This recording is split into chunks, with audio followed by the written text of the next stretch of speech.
Hello everyone. May 17th, Friday. Um, Wanted to give a quick update on what's going on. I've been running these updates intermittently for a while, the video updates. Um, I usually don't publish them, I just keep them in an archive and recently decided to, well, either that or I send the updates to people who need to receive them. But at this time, let me try to decide to move all of this stuff more public.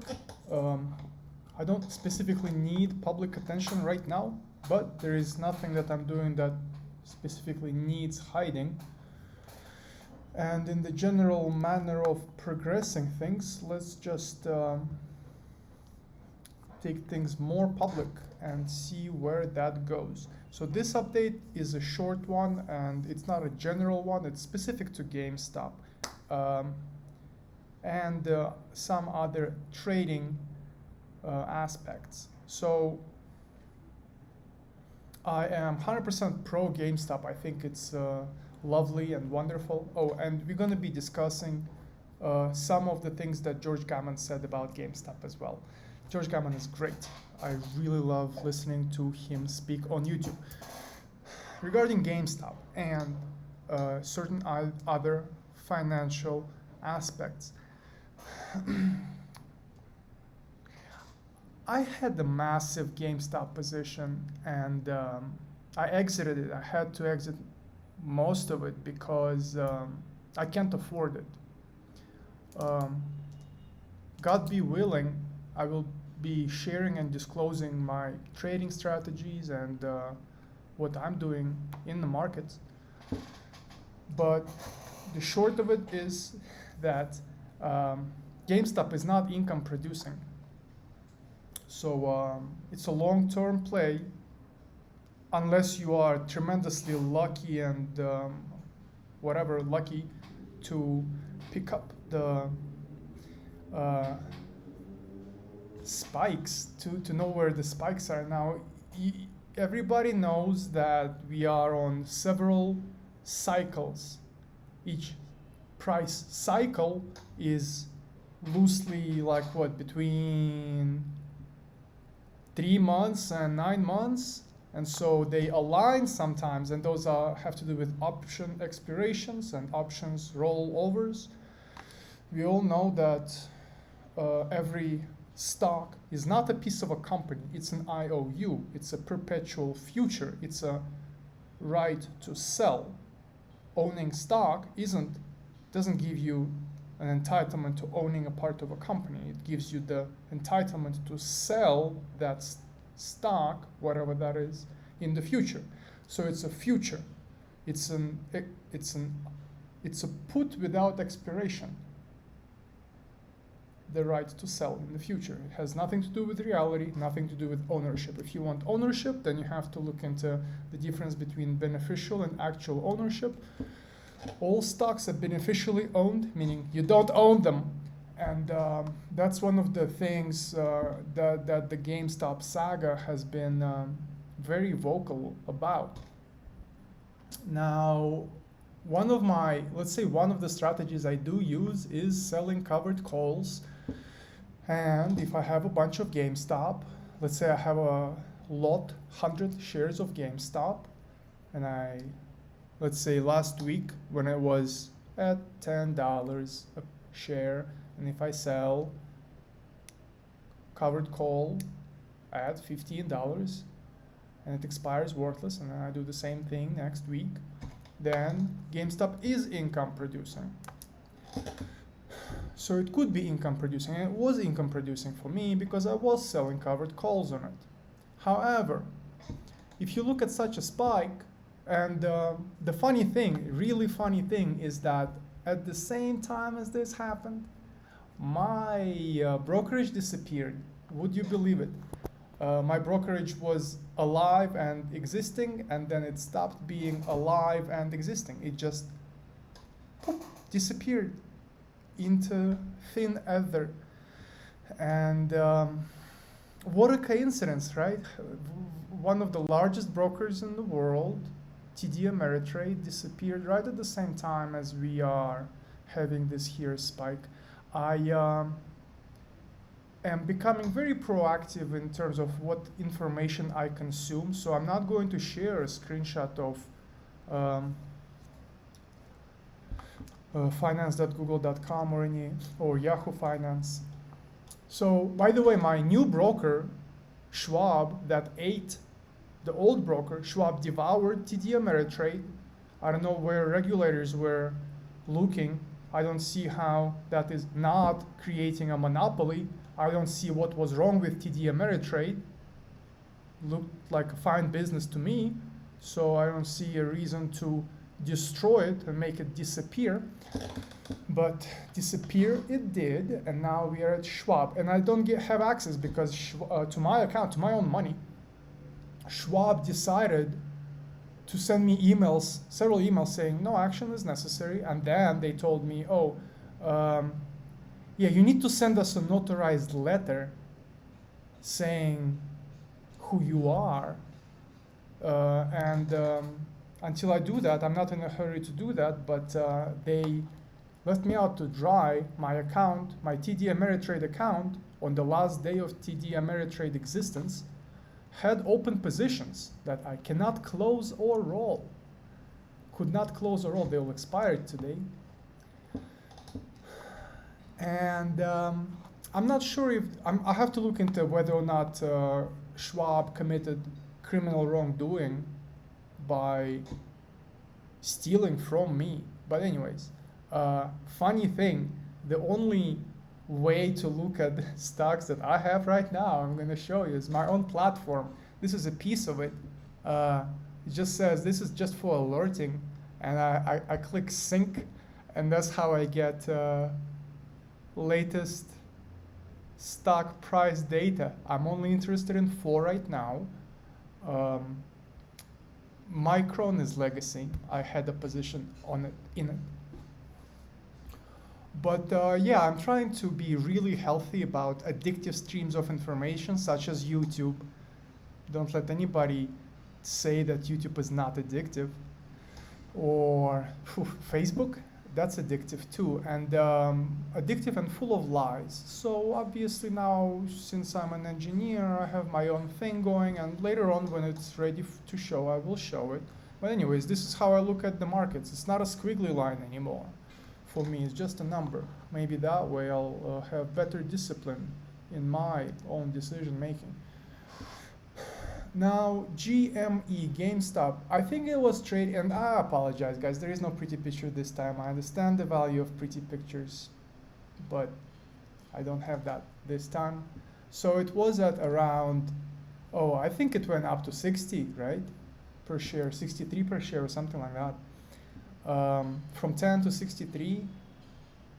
I had no access to my brokerage at that time due to Schwab probably committing criminal wrongdoing, being a little criminal that Schwab is. And it has since went down to that little, $22, not even. And so pre-split, $60 pre-split was $240. Amazing price. And right now at 22, pre-split is 88. So a lot of people were buying at 88. 240 was amazing. But anyway, what is the point that I'm trying to make? Nothing happened. Roaring Kitty said something on Twitter, right? Well, that's not something that happened to a stock. Whether or not that influenced the price action is debatable. Mass media will tell you that that was really what happened, but it was another rollover of options. Powers that be decided that their position that we all know cannot be closed, their short position that cannot be closed, has to be rolled over, and they decided to roll over at that time, at the same time as maybe they even, I don't know, but it wouldn't surprise me if they decided to allow Roaring Kitty to post at this time, so that he would post something and then they would use that as an excuse while not running the price up. I don't think they ever mean to do that, but it just happens during rollovers of options, and they have to roll it over. So indirectly they do run up the price, and then they control it and hammer it down again. At $22 a share, nothing happened. You had a window of opportunity to sell or short. How big was the window? Couple days. And if you were like me, who were selling covered calls, well, at $10, let's say $12 a share, let's say $15 a share. If GME trades at $15 a share, your covered call at 20 delta will be what, $21. All of those positions would be blown out of the water. So people holding such covered calls would not participate in the run-up unless they were extremely lucky. Let's call it luck, but realistically, no. If you are trading covered calls on GameStop for a living as income, a run-up like this will do nothing to your portfolio. So I didn't have covered. I actually sold a put just before the run-up. So I made an insignificant amount of money, but yeah, nothing happened. Nothing happened. The question I like to ask my friends when we are seriously talking about GameStop is, what do you think is more powerful? Corruption or mathematics?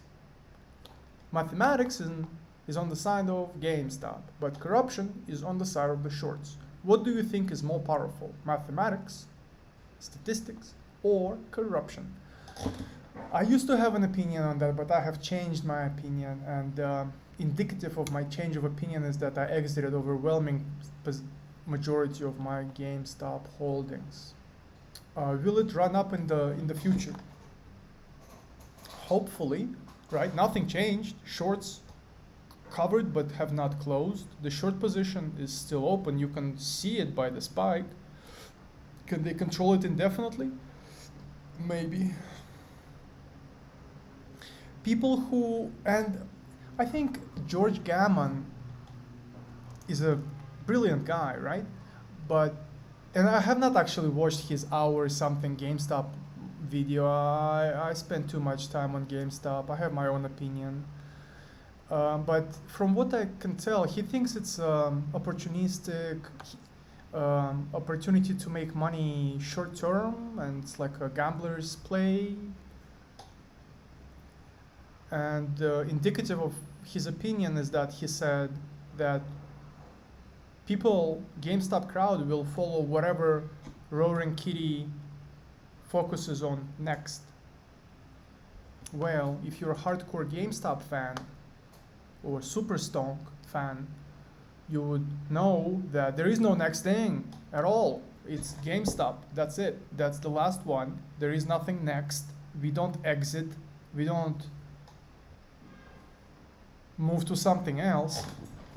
We hang out at GameStop and Super Stonk, and that's about it, because shorts never closed. They covered, but they didn't close, so it's still on. And for generating intergenerational wealth, a couple years wait is not a problem. But also that means that it is really buy and hold. There is no playing this. I don't see. Volatility on GameStop is deliberately hammered down, so nobody can volatility play GameStop. I tried, and then it was like, well, it's not profitable, it's just a waste of time. Bid-ask spread of a penny is significant at this price level. At this price, and the bid-ask spread is not a penny, it's 5 pennies. What does that mean in option trading? $5. What's your maximum profit? 12. So you're paying 5, you're not even risking, you're paying $5 of bid-ask for the opportunity, not a certainty, of making $12. That makes no sense. So with volatility of GameStop suppressed to such tremendously low levels, you cannot volatility play GameStop. You can't do anything with it. It doesn't go up unless you're lucky to time the spike. And so the only thing you can do is buy and hold in DRS book form and wait for it to, I don't know what's going to happen, but it's not a option play. I no longer see the option play. GameStop play is still valid, and George Gammon misunderstood in that we're not the hardcore, and of course there is the meme types and the traders. It originated at Wall Street Bets. It didn't originate at Superstonk. The movement originated at Wall Street Bets, and Wall Street Bets is full of regards and reckless people, and it used to be a lot of fun. Yeah, but yeah, now the GameStop play is a long-term angry grind play where we do not let go of the pressure and continue holding in DRS book form and see what happens, because mathematics is on our side, on GameStop side, but there is no playing it anymore. Yeah, so in summary, my positions, I like volatility. It makes me feel good, and I see real value in that, and I'll discuss that at more length later. And playing volatility is an income generating strategy, which is critically important to me. I do not hold GameStop because I can't afford it. And hardcore GameStop people would understand. If you can't afford it, don't play it. There is enough. It doesn't even matter what retail does. I mean, it does, but even without retail, the situation is still the same. It's not, we didn't make this problem happen. The problem was there in the markets. We just tried to take advantage of it for our own benefit. But the impossible short position was there without retail, without Roaring Kitty. So it's not our fault. Anyways, and so if one guy exits, there is still an army of GameStop zealots still doing their thing. In fact, doing recurrent buys at whatever price, weekly. Anyways,